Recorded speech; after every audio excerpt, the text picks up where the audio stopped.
Hi, and welcome to Colette's Cooking Corner. This is one of my favorite food items that I talk about all the time. This is the Shirataki noodle. This is the tofu one. You can see this one. This is the one that you'll commonly find in your supermarkets. However, if you go to miraclenoodles.com, you find the real miracle noodle, which is made out of glucomannan fiber. This actually has tofu in it. And to give you the nutrition information, there's a packet has 40 calories, only 40 calories, and basically 4 grams of fiber. So you're really only digesting 10 of these calories out of the 40. Okay, so, but the glucomannan miracle noodle has no calories. So this has 10, and the other one has absolutely none. How do we cook these? They're all cooked the same, and I'm going to show you kind of the key to cooking a good shirataki noodle. First off, you drain them. I'm going to drain them with my hand. I'm just going to put them in my hand, and you're going to drain out all the fluid. You do not cook them in their fluid. In fact, a lot of people do not like the smell because it's a preservative that's in there. Okay, so you're going to have them and you're going to put them on the skillet. Okay, and you don't want any fluid. In fact, what I like to do is take a paper towel, press down onto the shirataki noodle, and remove, see what I'm doing? As much fluid as you can. In fact, sometimes to even bring out a better flavor, you let them sit on a paper towel, all right, to dry them out, okay? The drier they are, the better they are. I'm going to get the skillet going on high heat right away because I really want to bring in the flavors because they're basically flavorless, okay? So I'm going to put some spray butter down on the pan.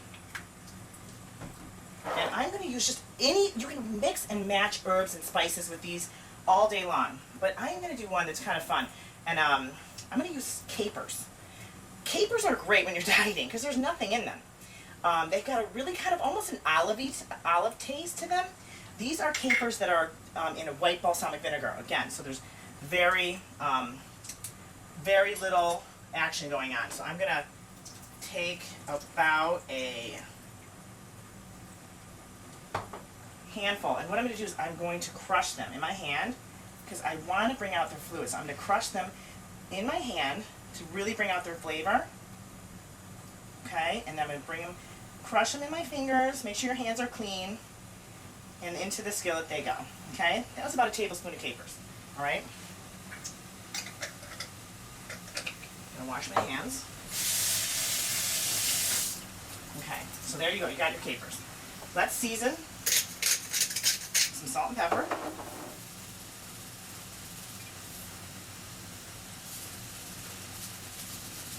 Okay. Then I'm going to get a little dill.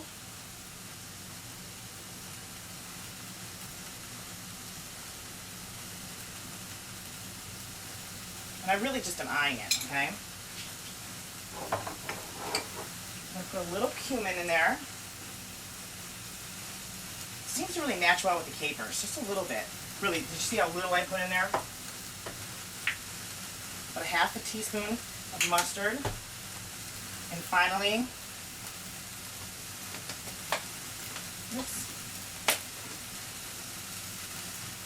my most favorite spice, paprika.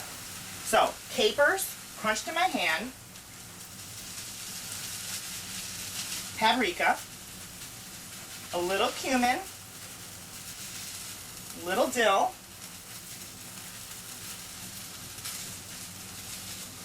salt and pepper, and we're going to town. And really, when you're thinking you're making these at home and you're looking for, you obviously don't need to have the capers in there, but I am telling you, it really adds a little kick in there. And if you've never cooked with capers, and listen, I just started cooking with them this year. I'm thinking, what are these little things? They really add a little crunch. They're really yummy, and with no calories. So hey, I look for that. I mean, when you have something that doesn't have a lot of calories and gives a little kick to your food, go for it. Now the key to shirataki noodles is you're on high heat, and you let the spices soak in the fluid. You don't want any liquid in here because the liquid is what ruins the flavor. So you let it dry. My suggestion to you cooking shirataki noodles. Sit it on the skillet. You're going to hear it crackle, so you can hear it crackling. Wait till it almost feels like it's going to burn, so it's almost like when you see ramen noodles. Keep going, then spin it around, but don't over mix it. Let it sit there and really start to work on the heat. And another thing with shirataki noodles, you don't want to eat them right away. It's nice to let them sit a little while because then the flavors, it's like tofu. Tofu has no flavor. The flavor comes from what you put into it. So it's nice to just let the flavors mold and melt into the shirataki noodles, and that takes a little bit of time. So again, shirataki noodles. And we can play with these recipes all day long. So I like to call this my caper surprise, okay? And because I call it a caper surprise, because people really still don't know what capers taste like. Miracle Noodles Caper Surprise, and it's really, really, really yummy, really easy, and just one of the many great compliments. This tastes great with the white fish, great with the chicken. It really complements any protein. Thank you again. Remember, Shirataki noodle or Miracle Noodle. Okay, they're pretty much the same thing, although the Miracle Noodle has no calories, the Shirataki has about 10 digestible, and they come in all shapes and sizes. This is angel hair. They have fettuccine, they have ratatouille, they have all different types of shapes and sizes. So really, you can enjoy a calorie-free noodle while you're dieting.